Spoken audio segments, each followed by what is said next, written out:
샬롬 샬롬 샬롬 샬롬 샬롬. 하나님 사랑합니다. 여러분 주 안에서 사랑합니다. 여러분과 부장 말씀 함께 나눕니다. 1절에서 10절 이스라엘 왕 예후에 대해서 다시 한번 살펴보죠. 선지자 엘리사가 선지자의 제자 중 하나를 불러 이르되 너는 허리를 동이고 기름병을 손에 가지고 길르한 나못으로 가라. 거기에 이르거든 님시의 손자 여호사밧의 아들 예후를 찾아 들어가 그 형제 중에서 일어나게 하고 그를 데리고 골방으로 가 기름병을 가지고 그의 머리에 부으며 이르기를 야훼의 말씀이 내가 네게 기름을 부어 이스라엘 왕으로 삼노라 하셨느니라 하고 문을 열고 도망하되 지체하지 말지니라. 그 청년 곧 선지자의 청년이 길르한 나못으로 가니라. 그가 이르러 보니 군대장관이 앉아있는지라. 소년이 이르되 장관이여 내가 당신에게 할 말이 있나이다. 예후가 이르되 우리 모든 사람 중에 누구에게 하려느냐 하니 이르되 장관이여 당신에게입니다 하는지라.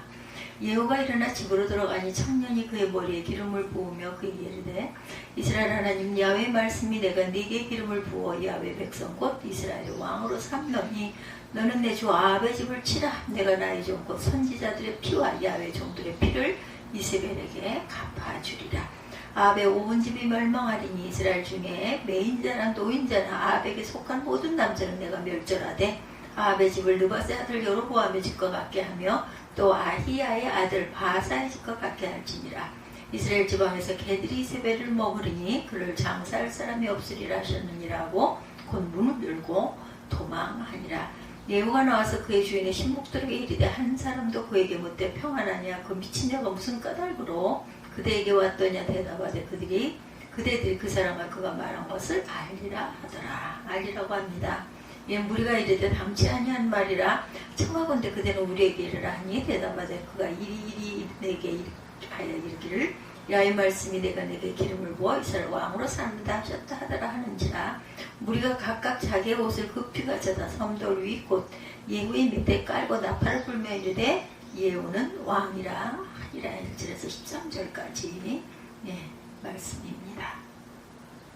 아합 왕이 다스리던 이스라엘은 바알을 섬기는 우상 숭배로 극도로 타락하죠. 많은 하나님의 선지자들이 죽임을 당하게 됩니다. 왕 이세벨은 페니키아의 왕 옙바알의 딸이었어요. 그는 우상 숭배뿐만 아니라 악한 행동을 서슴지 않게 하던 여인이었습니다.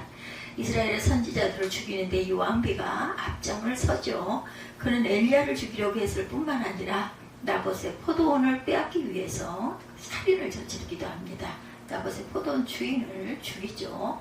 아합의 죽음 후에도 왕위를 이어받은 그의 후손들도 우상 숭배를 또한 버리지 못했고 하나님께서는 이들의 우상 숭배와 악행을 내려다보고 계셨습니다.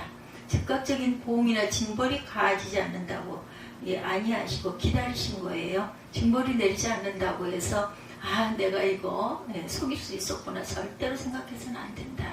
저와 여러분들에게도 일상 속에서 악한 행동이 있었거나 잘못된 일이 있었을 때는 반드시 회개하고 바로 잡아야 합니다. 하나님이 보고 계십니다. 그들이 우상숭배의 죄로 회개하고 하나님께 돌아오기를 바라고 기다리시는 하나님, 오늘도 우리에게 돌아오기를 기다리시는 하나님입니다. 그래서 온전치 못한 부분을 깨달았을 때는 바로 회개하고 돌이킬 줄 알아야 되겠다. 이스라엘의 후대 왕들은 계속해서 우상을 섬겼고 하나님의 선지자들을 박해합니다. 이스라엘의 제9대 왕은 요람이었죠. 요람 왕 때 이웃나라 아람과 전쟁을 하게 됩니다.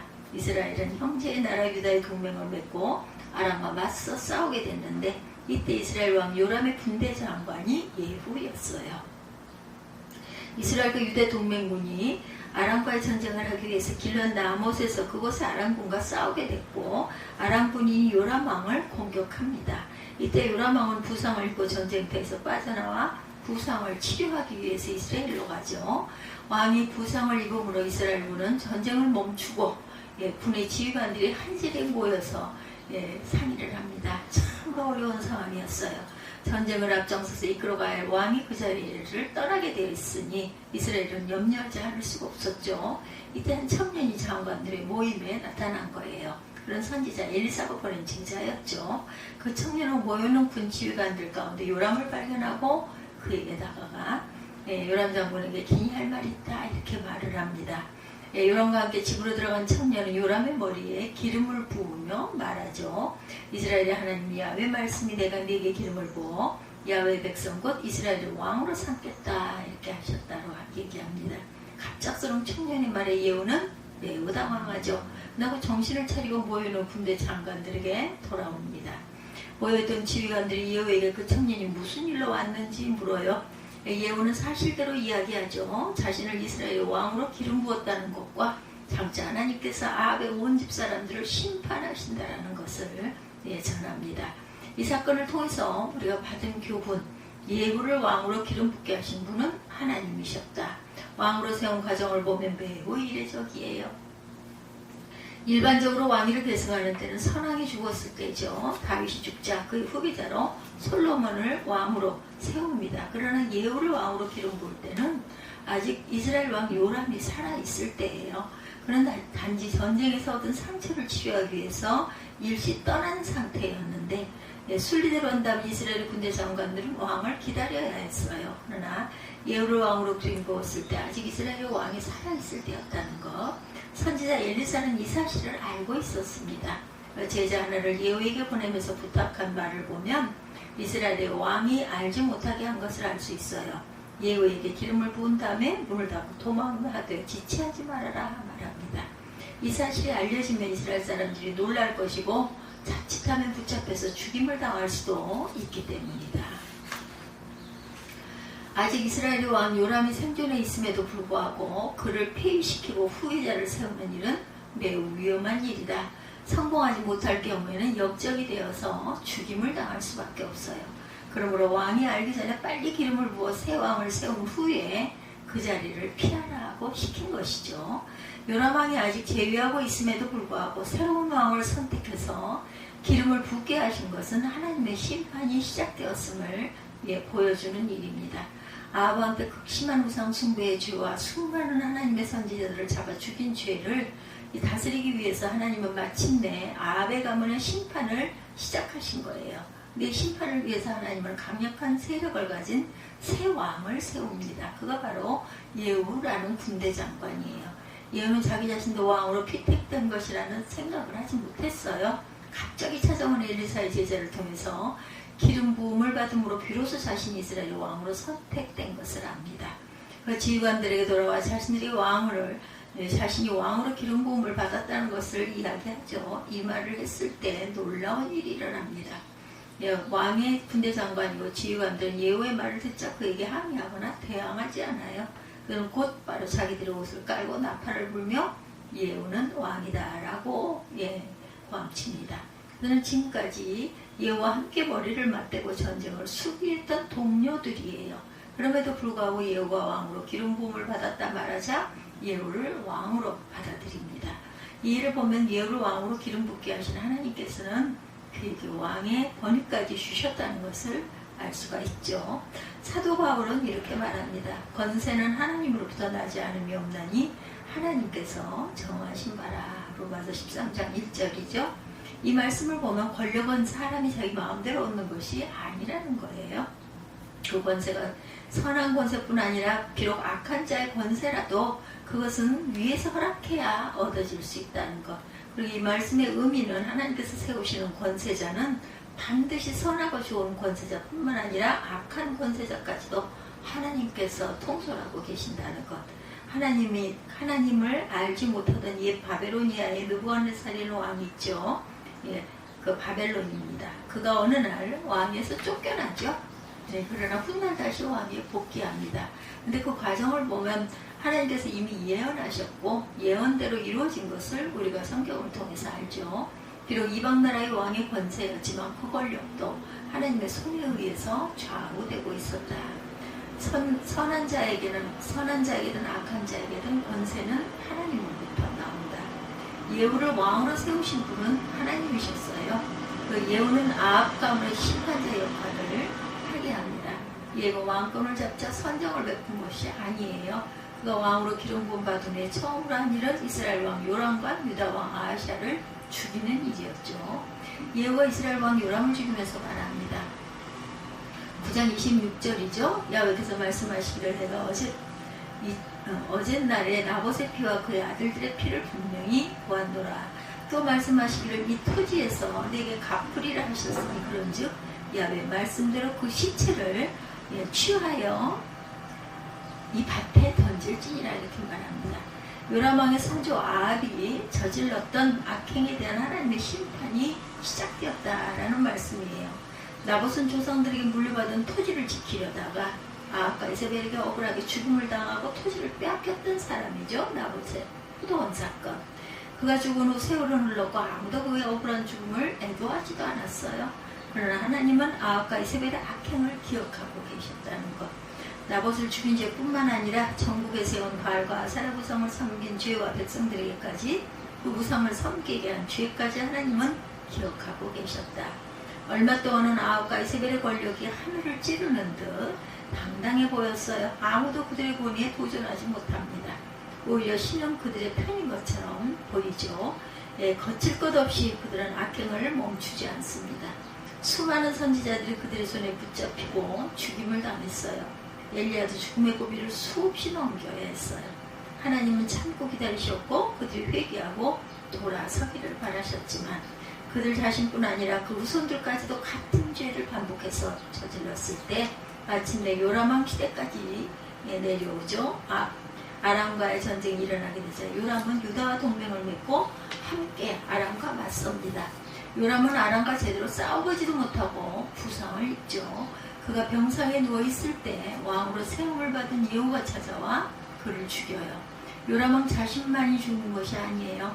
아합의 왕 이세벨도 죽임을 당하였고 아합 왕의 아들들 70명도 전부 죽임을 당합니다.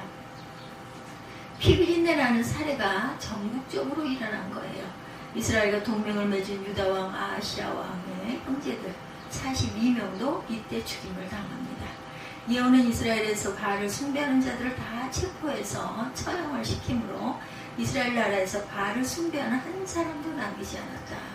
그동안 모아두었던 하나님의 진노가 폭발한 것처럼 보입니다. 하나님이 사람들이 악행을 저질러도 즉각적인 보응이 나타나지 않는다고 절대로 안심해서는 안 된다. 언젠가 쌓였던 하나님의 공의의 심판이 나타날 때 진노가 참으로 무섭다는 것. 이 하나님의 진노의 심판을 위해서 하나님께서는 포악한 성격을 지닌 예후라는 군대장관을 사용하신 거죠. 그는 매우 포악한 정책을 펼칩니다. 인과 덕으로 다스리지 않아요. 이 일은 우연이 아니에요. 소돔과 고모라를 심판하실 때도 하나님은 참고 참으셨고 아브라함의 기도를 들으시고 하나님은 그 성 중에 의인 10사람만 있어도 의인 또한 5사람만 있어도 의인 1사람만 있어도 불행하게 그 성에는 의인 10사람도 없었고 또한 그 한 사람도 없었다는 거죠. 그래서 심판을 받게 됩니다. 오늘도 하나님은 인간들이 벌을 받기를 원하지 않으세요. 회개하고 용서받고 돌아오기를 바라십니다. 하나님의 노를 피하기를 바라세요. 그러나 끝까지 회개하지 않고 악을 행하여 달려가면 마침내 심판을 시작하시고 그때는 무서운 심판이 자행됩니다. 오늘 저와 여러분들이 지은 죄를 본다면 수없이 우리는 멸망을 받아야 하고 벌을 받아야 마땅한 존재들인데 하나님께서는 참아주셨어요. 지금도 늦지 않았다. 하나님의 용서와 자비를 받고 용서함을 받은 자들이 되시기를 주님의 이름으로 축복합니다. 셋째, 예후 자신도 우상숭배의 정죄를 또한 떠나지 못하죠. 예후는 자신이 가진 권력을 이용하여 수많은 정적들을 척결했고 그 자신이 왕권을 잡은 것을 보면 요람왕을 배반하고 병생 위에 누워있던 왕을 죽이고 왕 위에 앉습니다. 그는 혁명을 일으켰어요. 혁명으로 나라의 권력을 손에 넣습니다. 예후가 비록 왕으로 기름 부음은 받았지만 자신이 왕을 죽이고 왕위를 빼앗은 것은 정당화시킬 수는 없습니다. 왕으로 기름 부음을 받았던 다윗의 태도와는 너무나 다르죠. 다윗은 사무엘 선지자에게 기름 부으심을 받았지만 자기가 억지로 왕이 되려고 하지 않고 사울을 죽이지도 않았어요. 오히려 사울이 다윗을 죽이려고 했지만 다윗은 도망을 다닙니다. 사울을 처치할 수 있는 기회가 왔지만 하나님의 기름 부음 받은 자는 왕의 손으로 해쳐서는 안 되고 하나님이 하셔야 된다고 때를 기다리죠. 온유함으로 사울을 대합니다. 이 다윗과 대조적으로 예후는 아주 폭력적이었어요. 살인을 너무나 쉽게 저지릅니다. 그는 유다왕 아하시아도 죽였고 그 일로 인해서 이스라엘과 유다는 적대적인 관계가 되고 맙니다. 과거에는 형제국이요 동맹국이었지만 이제는 서로 등을 지는 원수가 되어 예후는 비록 하나님의 뜻을 따라 악인들을 심판하고 징벌하는 사람으로 사용이 되긴 했지만 하나님의 심판의 도구로 사용이 된데 그친 것이 아니라 자신이 폭력적 잔인함으로 악을 저지르고 권력을 악용하는 교만을 저지릅니다. 만일 그가 하나님의 손에 붙잡힌 의의 도구로 사용되는 자였다면 겸손했을 것입니다. 그러나 그는 증오심과 분노로 수많은 사람의 피를 흘리죠. 그의 칼을 마를 날이 없을 정도로 잔인하게 수많은 사람들을 살해합니다. 호세아 1장 4절에 조금 후에 내가 이스라엘의 피를 예후의 집에 갚으며 이렇게 말하고 있죠. 이 말씀을 보면 잔인하게 수많은 사람들에게 죽인 예후를 칭찬하지 않아요. 칭찬할 수가 없죠. 오히려 그가 흘린 많은 피해 대가를 자신의 집이 받을 것이라는 것을 말씀하고 있죠. 예후가 통치하던 28년간은 나라가 매우 불안했습니다. 아수르의 위협 앞에 무릎을 꿇고 아수르 나라의 조공을 바치죠. 그는 비록 우상 숭배와 악행을 수없이 저지른 아합 가문을 심판하는 도구로 사용되었지만 하나님을 공경하고 절대로 두려워하지 않았어요. 그는 하나님의 율법을 지킨 자도 아니었습니다.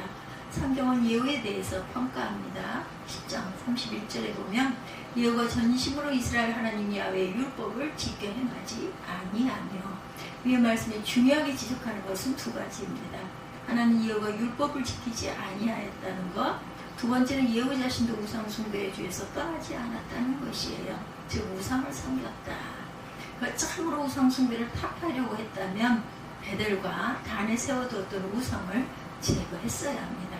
그러면 그 두 우상 숭배 장소를 없애지 않았고 백성들로 하여금 그곳에 가서 우상을 섬기게 합니다. 그러므로 예후 자신도 아합의 가문과 비교한다면 큰 차이가 없었어요. 예후의 마지막 재위 시절은 훌륭하지 못했다.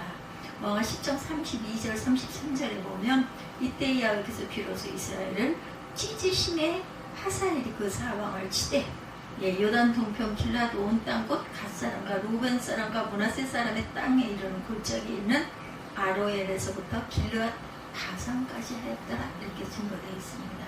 시여왕 하사엘은 이스라엘을 공격해서 국토를 분열시키기 시작합니다. 별로 크지도 않은 이스라엘은 예후왕 말년의 국토를 빼앗기는 불행한 역사를 겪습니다. 그 이유는 예후가 척결하지 못한 우상 숭배의 죄 때문이었다. 그는 자신이 악한 악행대로 자신과 그의 집에 돌려받았다는 것을 잊지 않는 저와 여러분들이 되셔서 잘못된 부분은 깨닫고 회개하고 돌이킬 줄 알아야 되겠다. 하나님 오래 참고 기다리신다는 것을 절대로 잊지 말아야 되겠죠. 네, 기도하겠습니다.